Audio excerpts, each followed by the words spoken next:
केलवा के पात पारा उगेलन सूरज मल झके झुके।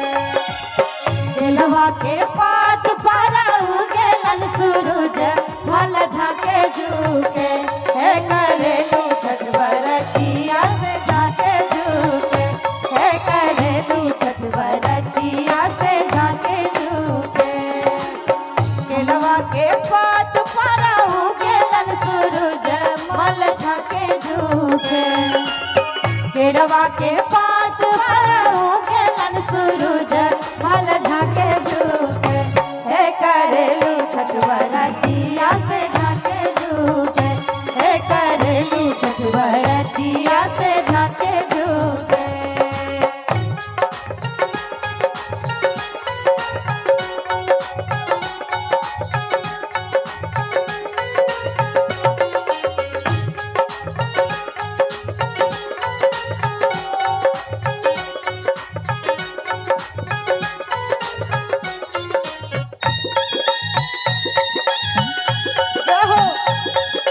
बोले छठी मैया की।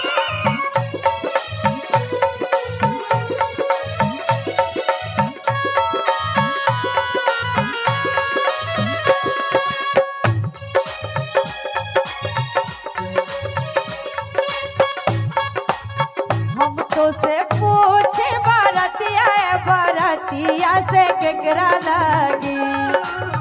हम तो से पूछे बरतिया बरतिया से केकरा लगी।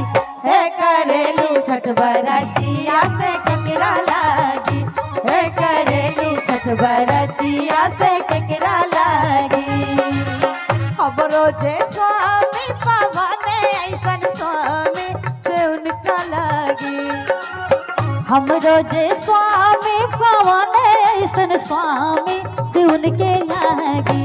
हे करेली छठ बरतिया से उनके लगी। हे करेली छठ बरतिया से उनके लगी।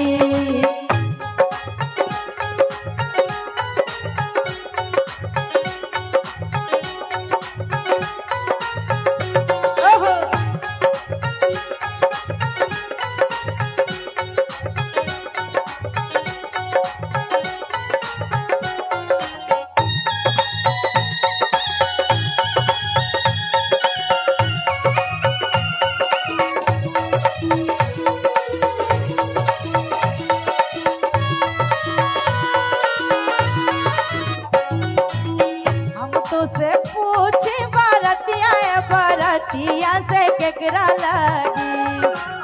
हम तो से पूछे बरतिया बरतिया से केकरा लगी। हे करेलू छठ बरतिया से केकरा लगी। हे करेलू छठ बरतिया से केकरा लगी। हमरो जे बेटा पवन ऐसन बेटा से उनके लगी। हमरो जे बेटा पवन ऐसन बेटा से उनके लगी। हे करेली छठ बरतिया से उनके लगी। हे करेली छठ बरतिया से उनके लगी। हे करेली छठ बरतिया से उनके लगी। हे करेली छठ बरतिया से उनके लगी। हे करेली छठ बरतिया से उनके लगी। हे करेली छठ बरतिया से उनके लगी।